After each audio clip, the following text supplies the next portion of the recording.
16절로 24절입니다.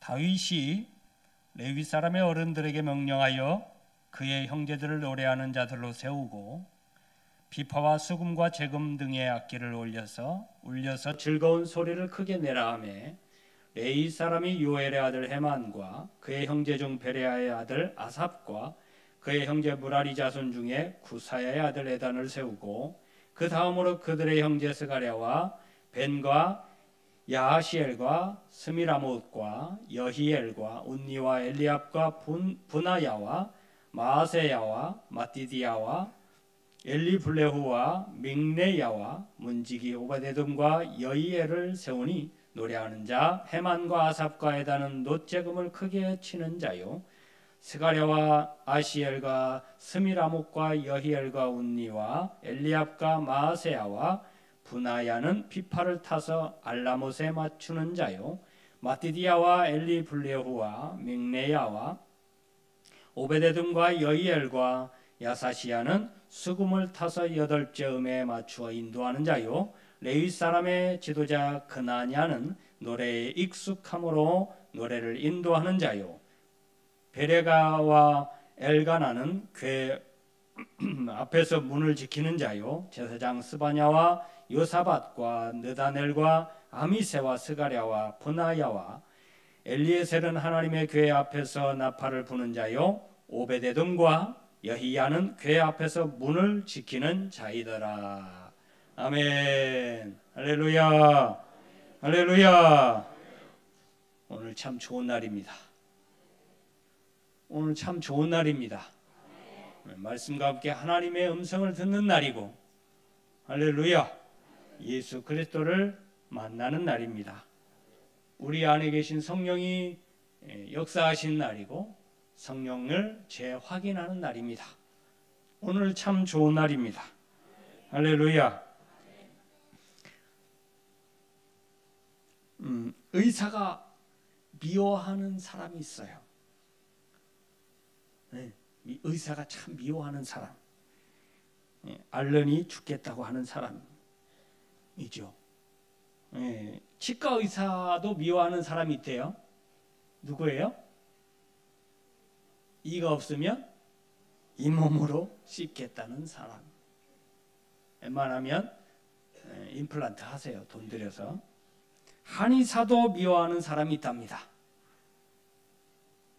밥이 보약이라고 하는 사람.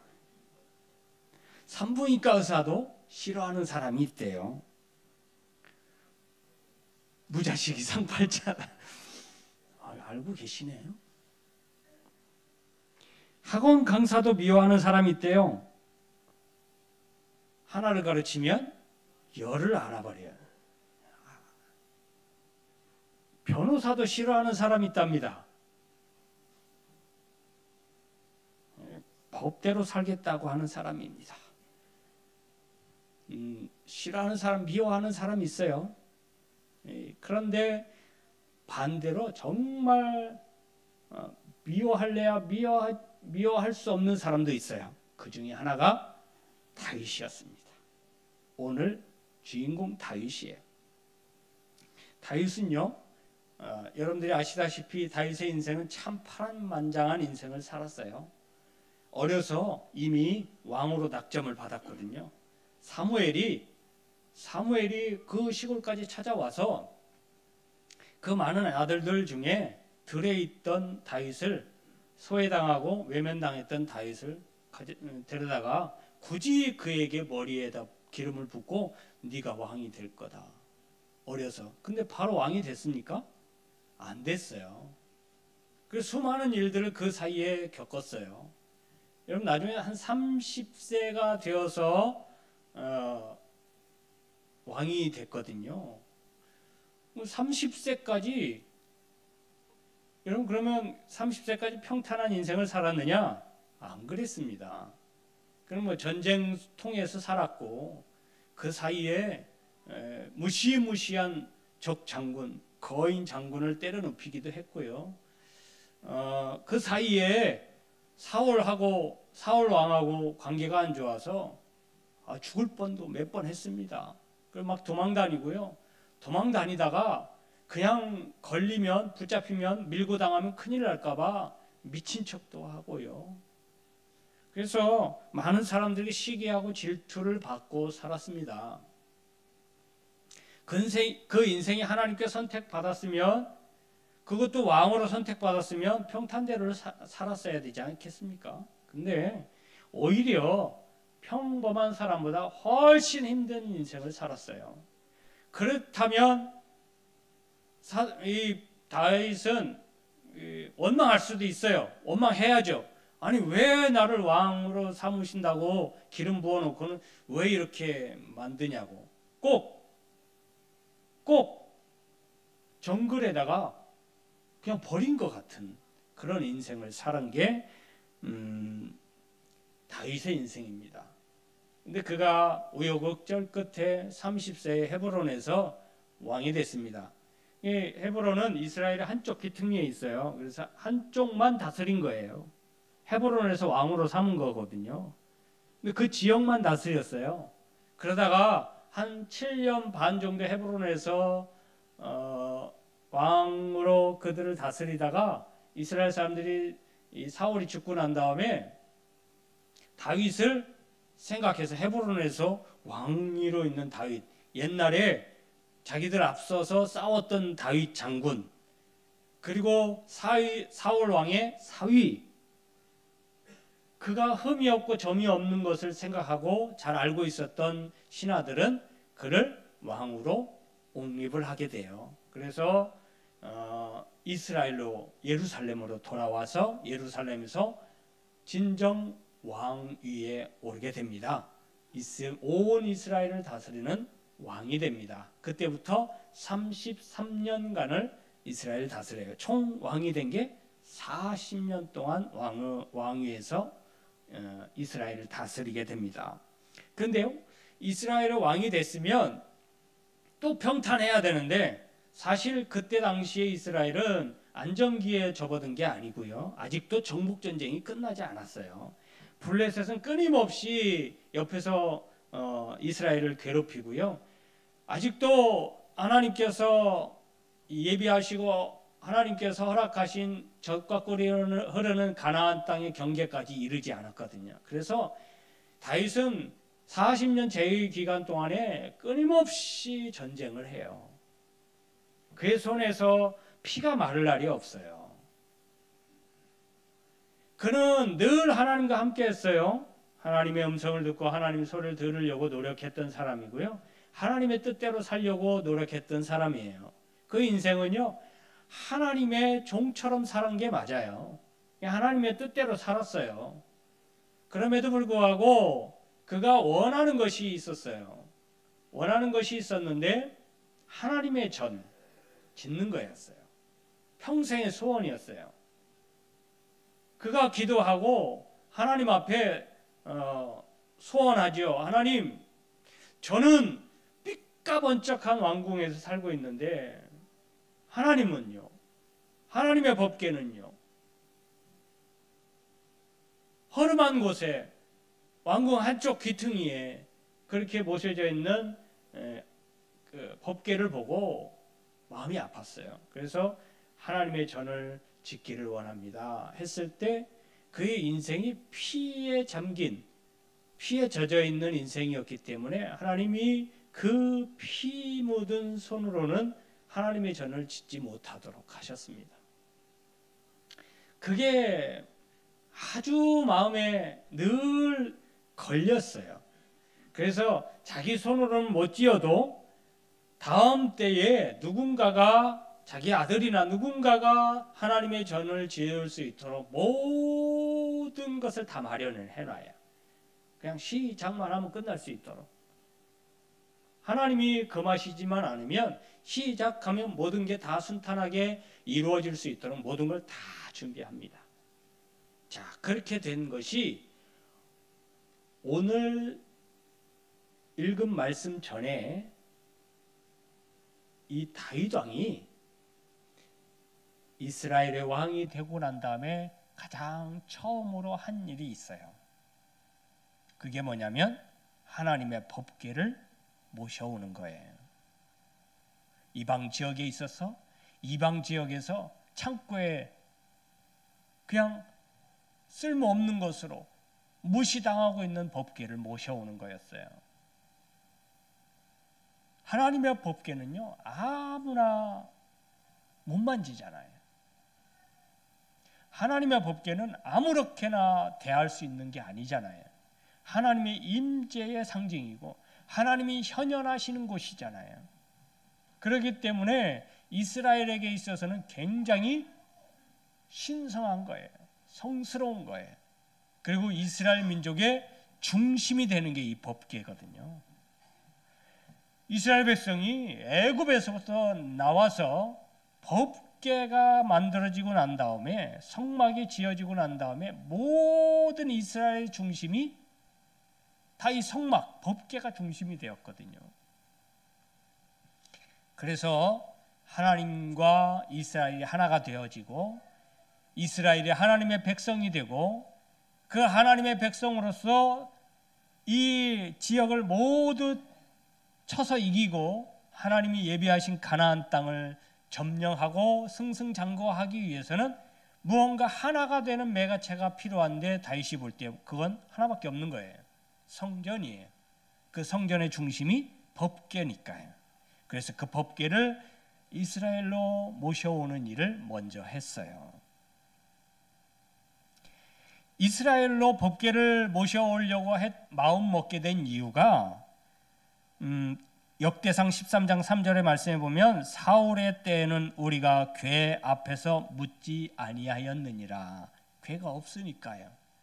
궤 앞에서 묻지 않았다, 이 말은 하나님께 묻지 않았다 이 말이에요. 그래서 사울이 망했다 이렇게 생각한 거예요.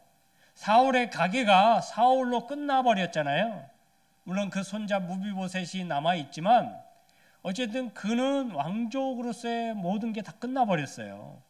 사울의 가계는 그걸로 끝난 거거든요. 그 이유가 하나님께 묻지 않아서. 하나님께 물을 때 어디에서 묻는다고요?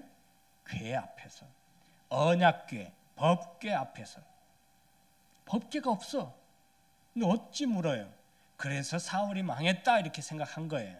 그래서 다윗이 자기는 사울처럼 망하지 말아야 되겠다. 사울과 반대로 승승장구할 수 있고 끝까지 승리할 수 있는 길은 여호와께 묻는 길밖에 없다. 그러니 법궤를 모셔와야 되겠다 이렇게 결심한 거예요. 그래서 첫 번째로 한 게 법궤를 모셔온 일이에요. 물론 이 우여곡절이 거기에도 많은 에피소드가 있죠. 그리고 난 다음에 법궤가 모셔지고 난 다음에 모셔놓을 데가 없지만 왕궁에다가 모시긴 했는데 적당하게 모셔놓을 데가 없는 거예요. 그래도 뭐 어쩔 수 없죠. 하나님께서 아직까지는 성전을 허락하시지 않으셨으니까요.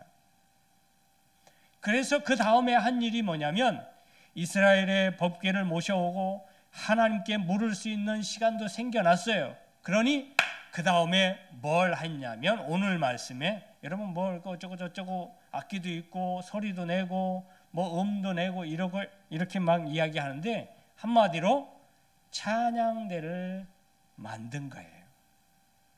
여러분 다윗이 찬양 좋아하시는 거 아시죠?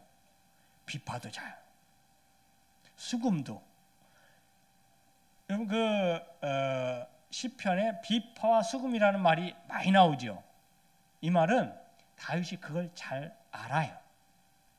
잘 할 수도 있어요. 그걸 잘 하니까 그걸 자꾸 말하는 거예요. 비파 수금으로 늘 그렇게 했으니까요. 늘 그는 하나님 앞에 비파와 수금으로 하나님께 찬양을 드렸으니까요. 그게 시편의 내용들이 쭉 그렇게 되어 있어요. 그래서 찬양대를 조직한 거였거든요. 여러분 오늘 16절의 말씀에 다윗이 레위 사람의 어른들에게 명령하여 그의 형제들을 노래하는 자들로 세우고 비파와 수금과 제금 등의 악기를 울려서 즐거운 소리를 크게 내라 하매, 찬양대를 조직해서 이제 하나님께 묻기를 바라는 거예요. 묻는 거예요. 물어. 다윗은 지휘자와 악기 연주자 그리고 노래하는 자들을 세워요. 연주자들이 비파와 소금을 탈 때 맞추는 기준은 이러한 거예요. 오늘 말씀에 보면 먼저 알라못에 맞추는 자들이 있어요. 알라못은 여성들의 음역대를 얘기하는 거예요. 뭐죠? 소프라노, 높은 음. 지금처럼 뭐 소프라노, 알토, 뭐 메조소프라노 뭐 이렇게 나누지만 그때는 뭐 높은 음역대, 낮은 음역대 이렇게 얘기하죠. 시편 46편의 표제 그 앞 말씀 들어가기 전에 그 뭐에 맞춘 노래 이렇게 나오는데 그 표제예요. 그게 시편 46편의 표제에도 알라못에 맞춘 노래. 이것은 여성들의 높은 음역대에 맞춘 노래라는 뜻이에요. 오늘날의 표현으로 하면 소프라노 음역대이죠. 그리고 두 번째 소리는 여덟째 음에 맞추어 인도하는 사람이에요. 여덟째 음이라는 히브리어 말은 스미닛이라는 단어인데요. 이것은 여덟 줄로 된 현악기에서 가장 낮은 음을 이야기해요. 그러니까 뭐예요? 지금으로 말하면 베이스라고 보시면 되겠습니다. 그래서 시편 6편에도 현악 여덟째 줄에 맞춘 노래라는 표제로 쓰여져 있어요. 그러니까 그 시편 6편은 찬양할 때 어떻게 찬양했다고요? 이런 낮은 음역대로 찬양하며 노래했다. 그런 음에 맞춰서 노래를 했다. 이렇게 보시면 되겠습니다. 하나님은 이렇게 사람들에게 각자 주어진 음역대의 소리를 내도록 우리에게 다 고유의 음색들을 다 주셨어요. 여러분 찬양할 때 다 다르죠? 여러분들 음색도 다르고 음 높이도 다르고 높이 올라가는 사람이 있고 높이 잘 안 올라가. 그럼 낮게 내려가는 사람이 있고 남자 중에도 낮게 내려가는 사람이 있고 낮게 또 못 내려가는 사람이 있어. 가끔 가다가는 자기 음이 올라간다고 생각하는데 남이 들을 때는 안 올라가는 사람도 있고요. 이런 분들을 가리켜서 뭐라 그래요? 찔리신 거예요? 음치? 제가 이제 부교육자 시절에 이제 찬양대 지휘를 하면서 참 힘든 분들을 여러 분 만났거든요. 찬양대는 왜 찬양대냐면 소리가 하나가 되어야 나와야 진짜 찬양대 앙상블 아름다운 음이 나거든요. 소리가 나요. 그런데 안 맞는 음을 낼 때 문제가 생겨요. 안 맞는 음. 그래서 제가 찬양대 하는데 어떤 남자분이 목소리도 괜찮아. 베이스래. 근데 제가 볼 땐 베이스는 아닌 것 같은데 어쨌든 자기가 곧 죽어도 베이스라고 하니까 야, 그 베이스 쓰라고 그랬어요. 근데 문제는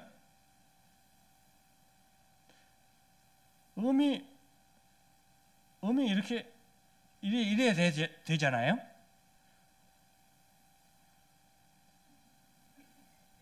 이래요. 무슨 얘기인지 아시죠? 음이 이렇게 높낮이가 확실해야 되잖아요. 딱딱 이래야 되는데 그분은 거의 비슷해. 신경이 거슬리는 거예요. 그 소리가 계속 들리니까요. 똑같은 맞는 음을 내면 소리가 잘 안 들려요. 이게 사부 합창을 하고 뭐 그렇게 하면 이게 정확한 음을 내면요. 한 사람 한 사람의 소리가 잘 안 들려요. 이게 확 하나가 되어서 뭉뚱그려지기 때문에 뭉쳐지기 때문에 소리가 잘 안 들리거든요. 근데 거기서 조금이라도 틀린 음을 내면요. 그 사람의 소리가 들려요. 막 하면서도 저거 아닌데 소리가 아닌데 그래서 그분 때문에 그 베이스 연습을 가장 많이 했어요. 왜냐하면 맞아야 되니까요. 그래서 계속 반복해서 틀리는 그 부분을 계속 반복했어요. 아니 조금만 낮추시라고. 낮췄대. 제가 볼 때는 안 낮췄는데 낮췄대. 아니, 조금만 더 낮춰보라고. 낮췄대요. 안 낮아졌어요. 그래도 조금 낮춰보라고. 그래도 거기서 조금 더 계속 반복하다 보니까 한 1년 넘으니까 여러분 음치도 고쳐집니다. 음치도 고쳐지더라고요. 근데 여러분 이거보다 더 심각한 찬양대원이 있어요. 누군지 아세요? 음도 정확해. 목소리도 좋아. 음정도 박자도 다 좋아. 근데 뭐가 문제예요? 네? 너무 커. 소리가 너무 커. 이 한 사람이 다 잡아먹어. 정확해요. 음정도 박자도 뭐 음색도 다 좋아. 근데 너무 싫어요. 너무 커. 소리가. 그분은 엘토였는데요. 또 엘토가 너무 크니까요. 소프라노가 너무 크면 그래도 좀 봐줄만 하거든요. 근데 엘토가 너무 크니까 소프라노도 감당을 못해. 심각하더라고요. 제가 애들로 늘 이야기했죠. 여러분, 옆에 사람 소리가 들려야 내가 잘 내고 있다고. 내가 찬양할 때, 내가 노래를 할 때 옆에 사람의 소리, 음정, 박자가 들리면 내가 지금 적당한 소리를 내고 있다고. 그거 안 들리시면 들리도록 낮추어 보시기 바란다고. 누구에게 얘기하는 걸까요? 그분에게. 그분 고치는데도 한 1년 넘게 걸렸어요. 안 고쳐져요. 누구한테 얘기하는지 잘 모르나 봐요. 자기는 틀린 게 없으니까요. 정확하게 하잖아요. 아주 콩나물도 잘 봐요. 정확해. 그러니까 자기가 틀린 줄 몰라. 찬양대는요, 남의 소리를 잘 들어야 좋은 소리가 납니다. 옆에 사람 소리를 들으면서 해야 내 소리를 조절할 줄 알고 그게 화음이 잘 돼요. 그래서 아름다운 소리가 나거든요. 내가 아무리 노래를 잘해도 합창하고는 좀 달라요. 찬양대는요, 하나님이 들으시기에 좋은 소리를 내야 되거든요. 그러려면 들어야 됩니다. 할렐루야. 잘 들어야 돼요. 여러분, 다윗이요, 찬양대를 조직한 이유가 뭐냐면 하나님의 소리를 들으려고 한 거예요. 하나님께 먼저 묻기를 바랬지만, 여러분, 묻는 이유가 뭐예요? 들으려고. 하나님, 나 어떻게 살아야 됩니까? 물었으면 왜 물었을까요? 하나님, 제가 이렇게 사는 게 맞나요? 하나님, 제가 이렇게 살면 하나님 기뻐하시는 게 맞나요? 라고 물었으면 그 물은 이유가 뭐예요? 하나님의 소리를 들으려고요. 그래, 맞다. 그렇게 사는 게 맞다. 조금 힘들어도 참아라. 이 소리 들으려고 묻는 거 아니에요? 그래야 내 삶의 그 이후에도 삶이 힘이 생기죠. 여러분, 인생은요, 여러분 인생 오랫동안 80년도 살고 90년도 살고 70년도 살고 60년도 오랫동안 사셔서 인생을 마스터하신 것 같지만, 여러분, 인생은 마스터가 없습니다. 왜요? 하루하루가 새 것이니까요. 날마다 새로운 삶을 사니까요. 날마다 새 것을 사는 분들이 어떻게 마스터라고 얘기할 수 있겠습니까?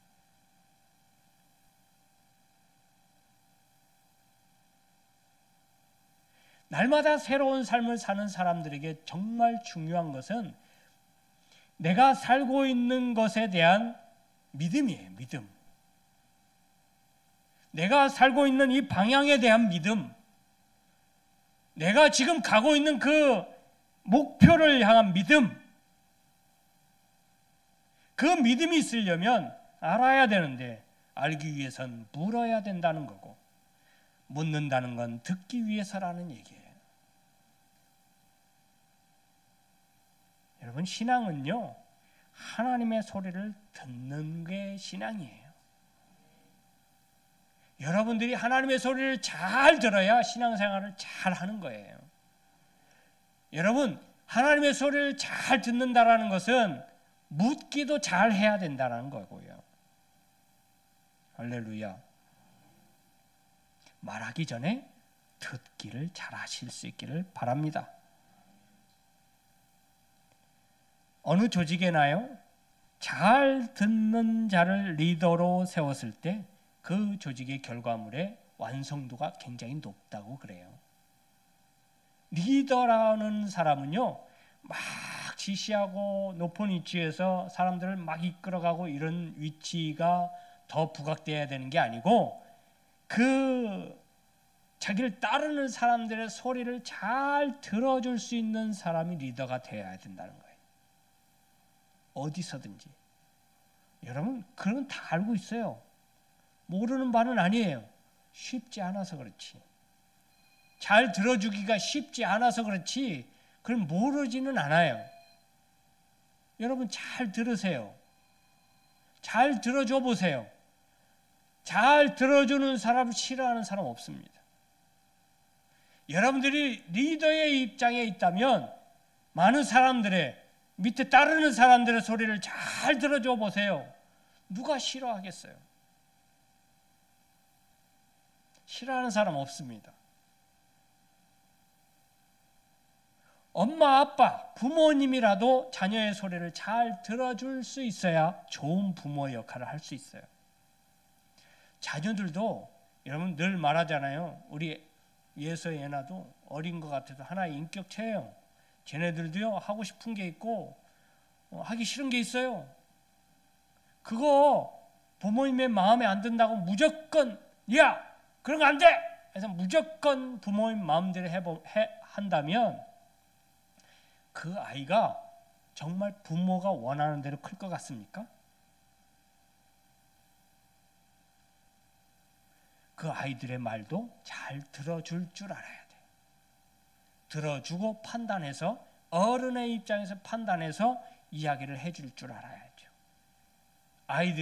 애들은 모르니까, 경험도 없으니까, 지혜도 없고 지식도 없으니까 말해봐야, 들어봐야 허무맹랑하고 다 그런 것 뿐이죠. 사실은 별로 중요한 것도 없고, 어른이 볼 때, 어른의 기준으로 볼 때 젊은 사람들, 어린 사람들이 이야기하면 에이 그거 내가 해보니까 별거 없었더라, 그거 좋은 게 별로 없더라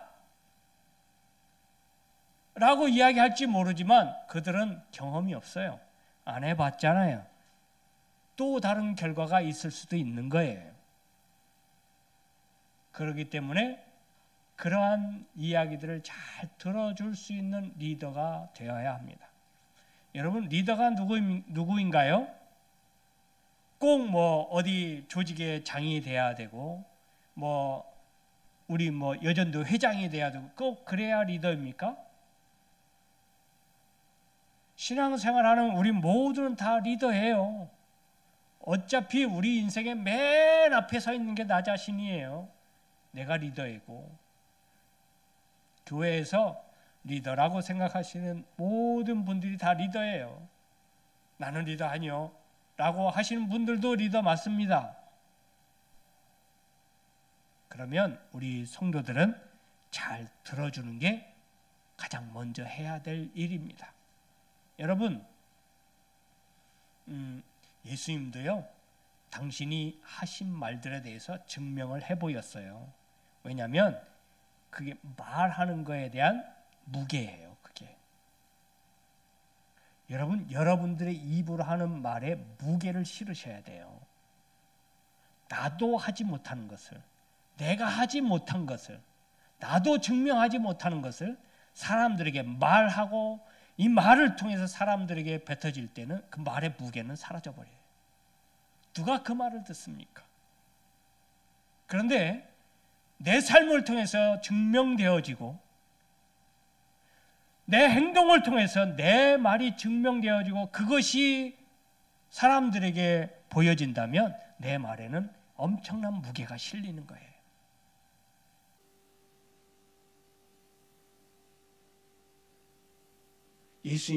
예수님의 말씀에 힘이 있고 능력이 있었던 이유예요. 그게 예수님은 당신이 하신 말씀을 할 능력이 있고 하셨기 때문에 그 말에 능력이 있는 거예요. 그 말을 들었을 때 그 말대로 행하면 그렇게 된다라는 것을 예수님이 증명해 보이셨기 때문에 그 말에 능력이 있어서 우리도 믿게 된 거고, 그 믿음을 따라서 우리도 그렇게 된 거예요. 나는요, 내가 증명하지 못했으면 말하기보단 듣는 것이 먼저여야 돼요. 할렐루야. 성도 여러분, 각자의 자리에서 교회와 가정과 그리고 여러분들이 살아가는 사회의 그 자리에서 내가 말하는 자였는지 듣는 자였는지 여러분 점검해 보실 수 있길 바랍니다. 교회에서도 가정에서도 사회에서도 직장에서도 많이 들어줄 수 있길 바랍니다. 우리 성도들은요, 가장 먼저 해야 될 게 하나님의 소리를 듣는 거예요. 하나님의 소리를 듣는 거예요.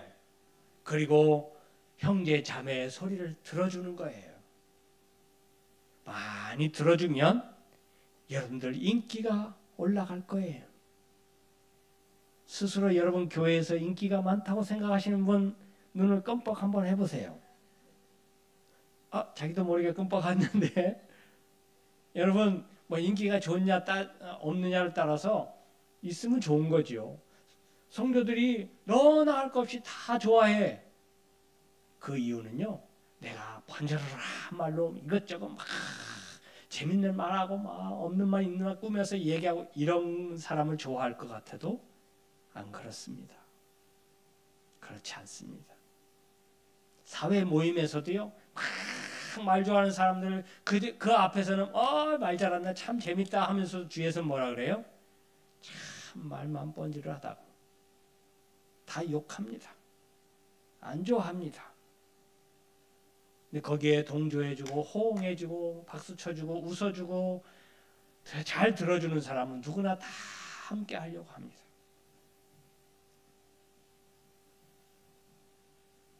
왜 다윗이 찬양대를 지어서 하나님 앞에 찬양으로 묻기를 원했느냐? 그 인생을 그 왕으로서의 정치하는 모든 정치력을 다 하나님의 소리를 듣는 데 사용하고 싶다는 거예요. 백성들의 소리를 들어보겠다는 거예요. 자기의 독단으로 하지 않겠다는 거예요. 왕의 위치는 사실은 말하는 자이고 전달하는 자이고 강요하는 자리예요. 그런데 다윗은 다 포기하고요, 듣겠다는 거예요. 수용하겠다는 거예요. 이러니 하나님께서 그를 미워하시겠습니까? 이렇게 살아가려고 하는 다윗을 하나님이 어떻게 미워할 수 있겠어요? 그러니 하나님이 다윗을 생각할 때 친구처럼 생각하시는 거예요.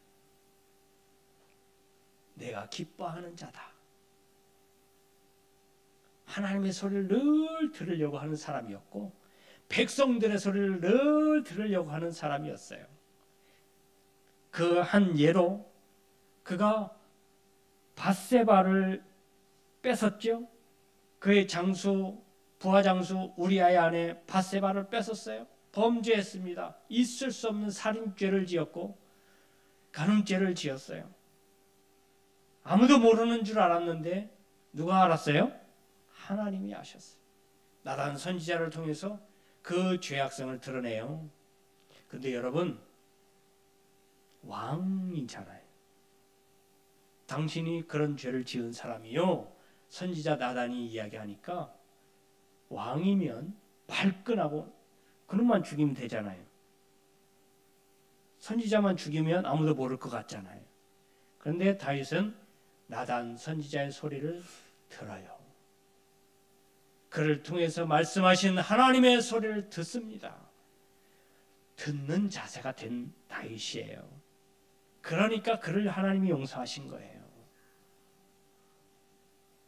그러니까 그와 하나님이 동행하신 거고요. 그가 가는 곳마다 하는 일마다 하나님의 소리를 듣고 하려고 하는 자세가 됐기 때문에 그가 하는 일마다 다 잘 되고요. 하는 싸움마다 다 이기게 되고요. 그 앞날이 늘 영광스러운 삶을 살게 돼요. 할렐루야. 여러분, 듣는 자세를 가지실 수 있길 바랍니다. 입이 건질건질해도 입보다는 귀를 열으시기를 바랍니다. 그래서 하나님의 소리를 먼저 들으시길 바라고 그 소리에 합당한 삶을 살아내실 수 있기를 바랍니다. 우리 성도들이 가장 먼저 해야 될 것은 듣는 일입니다. 마치 다윗이 하나님의 음성을 가장 먼저 듣기를 원한 것처럼. 할렐루야. 기도하겠습니다. 하나님 감사합니다. 먼저 듣기를 원합니다. 찬양으로 하나님 앞에 영광을 돌리며 찬양으로 우리의 마음을 올려드리며 하나님께 묻기를 바라고